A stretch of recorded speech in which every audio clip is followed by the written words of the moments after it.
Happy Sabbath. Jesus does love all the little children, and he loves the big children too, thank goodness for all of us.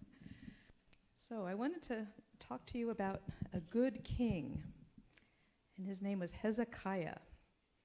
Now, have you ever felt really down, like everything was against you, the world was against you? You just kind of get sort of desperate. I think we all feel that way once in a while. But this story tells about Hezekiah when everything really was out to get him. Now, this all happened, 700 or 800 years before Jesus was even born. And people of God in Israel and Judah were turning away from God. They started slipping into habits of worshiping idols and not listening to God's laws, and that weakened them, and it made it easy for their enemies to take over. There was a nation called Assyria, which is a much bigger kingdom far north, and the kings of Assyria took advantage of the weakness of the people of Israel and took over their little kingdoms one by one.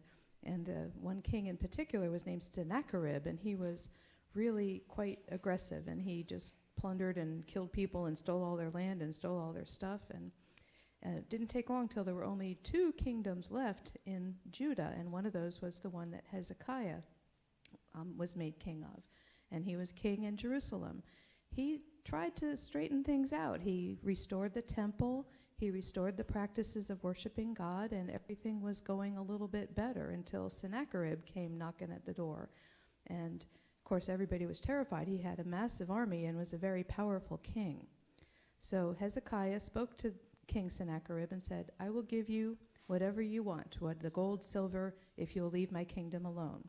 And Sennacherib said, "Okay, and give me 10 tons of this and 4 tons of that." And they didn't really have that much gold and silver. So what they actually had to do was take the gold and silver out of the temple, all the money from the temple boxes and all the gold from the door frames, and gave it to King Sennacherib so he would leave him alone. But you know what? It doesn't work to make deals with tyrants, because then he said, "Okay, I'm going to come and get you anyway. And by the way," he sent a letter saying, "Your God is a very weak God, because we've conquered lots of kingdoms and nobody's ever stopped us. What makes you think your God is going to stop me?" He was basically making fun of God. So Hezekiah was, of course, very upset, and he actually took that letter into the temple and said a prayer to God, saying, "God, I know you are the one true God, and we trust in you, and we need your help right now, and please help me in this situation." Then the prophet Isaiah comes in. There's a lot of big names in this story. Isaiah came and said, "God has spoken to me, King Hezekiah, and you have nothing to worry about, that everything's going to be okay. The no arrows even will cross the walls of the city." Cities in those days had a big wall around them. And that big city was surrounded with 185,000 soldiers. Can you imagine how many people that was? But King Hezekiah slept well that night, and during that night, every one of those 185,000 soldiers died mysteriously. We don't know how, we don't know whether it was an infection or what, but they were gone, and we think God must have had a hand in it. So Isaiah's prophecy came true. No blood was shed, no arrows were sent into Jerusalem.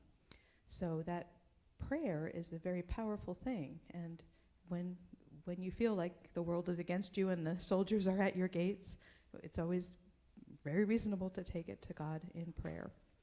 So that's why King Hezekiah is known as the praying king. And King Sennacherib went back to his own country and died after a short time, killed by one of his own sons. So he didn't have such a great ending to his life. So there's your history lesson. And I have for you a little plaque that you can make that depicts the praying King Hezekiah, and it has his prayer.